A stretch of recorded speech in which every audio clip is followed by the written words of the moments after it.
Good morning and welcome to Rising. We have a great show for you today. Amber, how you doing? I'm doing well. So you're here on a Wednesday. That's not normal. That's Tell us right. What's going on? So I'm traveling this weekend. I'm going to Colorado Springs for a conference that I can't tell you about. So do you know that I have a home in Denver? I know it's not that close. It's about 45 minutes. We definitely have to talk about this more after the show then. But yes, I will be out Friday. Robbie's actually going to be here. So we're just swapping days, covering each other. And we'll have the same arrangement next week as well. Look, that's what friends are for, right? That's right. We're talking about a lot on the show. So coming up on Rising, why don't you tell us and get us started? Absolutely, will do. So we will discuss how a White House memo says that furloughed federal workers are not necessarily entitled to back pay. And Democratic lawmakers aren't too happy about it. Plus, people from both sides of the aisle are warning President Trump not to pardon former Epstein accomplice Ghislaine Maxwell. And Attorney General Pam Bondi had a fiery day on Capitol Hill, getting into multiple heated arguments over a range of topics like the Epstein files and Trump's deployment of troops to American cities. I think with all the news, there's so much going on, and you're seeing like a lot of, like this week with the shutdown, with, seeing everything happening in Congress. It's like no action, but a lot of action at the same time. Is it like one of those weeks that feels like it's only Wednesday, but it's still, oh my gosh, it's only Wednesday? I feel that way too. And people always ask me if work is slower when there's a government shutdown. And I'm like, actually, it's kind of the opposite because we're covering all of the angles and the negotiations that are taking place. And are you watching specifically, like as somebody who's worked in politics, or both of us for all this time, are you watching exactly what people are doing during this time? Like how they tweet, how they show up at Capitol Hill? Like, is that something that's on your mind? Yeah, trying to. I'm trying to just see if there's any movement in terms of negotiations. I know one of the things we might get into later is that Trump is considering getting those Obamacare subsidies extended. So, but first, Lindsay, I want to know what's in your lens. A little bit of that. So we're going to talk about that. So this week, Congress is still locked in a standoff that's about to hit millions of Americans right in the wallet. So the government shutdown continues, and one of the biggest casualties could be health care. So if lawmakers don't extend the Affordable Care Act subsidies put in place during COVID, health insurance premiums for more than 20 million people could double. But instead of offering real solutions, we're seeing memes sometimes and tantrums. So Representative Marjorie Taylor Greene went off on her own party, writing, quote, "I'm absolutely disgusted that health insurance premiums will double if the tax credits expire this year. Also, I think health insurance and all insurance is a scam, just to be clear." Not a single Republican in leadership talked to us about this or has given us a plan to help Americans deal with their insurance premiums doubling. That's Marjorie Taylor Greene to her own party. Now, let's be honest. This trend of MTG calling out Republican leadership is pointing to a bigger problem. What we're seeing is a slow breakup between the GOP and some of the loudest voices that actually helped MAGA build its brand. As a recent Rolling Stone article points out, the so-called manosphere influencers who boosted Trump in 2024 are now cooling on him. 9 months into his agenda, they're realizing the slogans don't really match the policies. For example, Kick streamer Aiden Ross told his audience, quote, "Can I tell you guys something? Now that I look back on it, I really, really wish I never got into politics."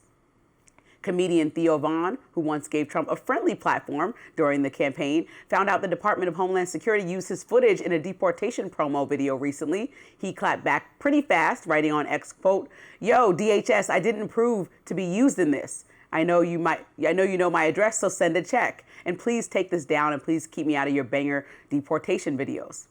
Then he doubled down and said this. My father immigrated here from Nicaragua, right? Like one of my prized possessions is I have his immigration papers when he came here. And I have them in a frame. This was just right? It was And he's not alone. Earlier this summer, even Joe Rogan, one of the most influential podcasters in the country, slammed Trump's immigration approach. This is my feeling. Like if you got here and you've integrated into our society, yeah, maybe you shouldn't have snuck in, but you did it and you're not breaking any laws. You're a hardworking person. Those people need a path to citizenship, man. Because if you don't, then they're just preyed upon. He went on to say this. Like gang members, yes. Criminals, yes. This, why? Why? And then there's comedian Andrew Schultz, who voted for Trump in 2024, saying this earlier this summer. I voted for none of this.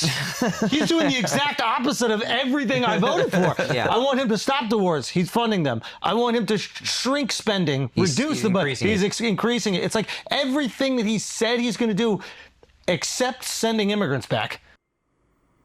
When your most loyal messengers start fact-checking you in real time, that's not just dissent, that's disillusionment. So whether it's over Epstein or the deficit or immigration or now, like MTG said, skyrocketing healthcare costs, Trump and Republican leadership are running out of mirrors to point fingers at. Because sooner or later, the base always realizes what the rest of America already knows. Slogans don't solve problems, but policies do. All right, so let's start with... There's so much to unpack. I know. Okay. I want to start with the healthcare fight because I do think it's interesting that a lot of people perhaps don't realize that the subsidies we're talking about were ones that were implemented during the COVID pandemic to help people make up for the fact that so many were out of work or furloughed, et cetera.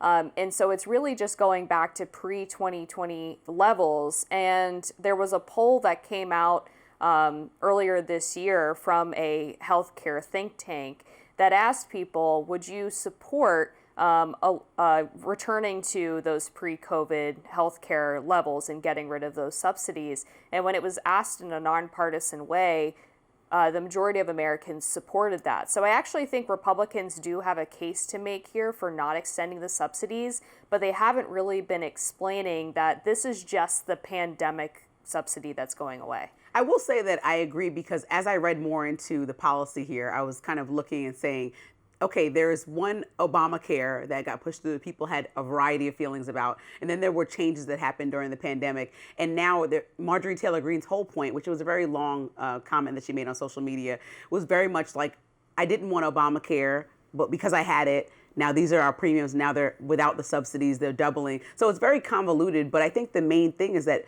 day-to-day people who aren't in the weeds of politics as much as you and I are going to see a cost rise, and that'll be alarming, whether it was from COVID or whether it was from Obamacare or whether it was, whatever the incidents. And when they see Congress kind of arguing about whether or not they're going to do something about it, that's frustrating. And even senators like Josh Hawley has said, we can't leave people hanging. Yeah, no, I think it's true that when people see a cost increase, it doesn't necessarily matter why that's happening, but I do think that there's additional messaging and framing that Republicans could be doing that could make that pain less politically damaging in the way that Democrats are sort of framing the entire thing. Well, this is about healthcare. Well, it's like a little bit more complicated and specific than that, right? But let's get into the podcasters who have been talking about the Trump administration. I found it interesting that not all of them agreed on the reasons why they're dissatisfied with the Trump administration. You had Theo Von and Joe Rogan who don't like the mass deportations. They want it targeted based on violent criminals.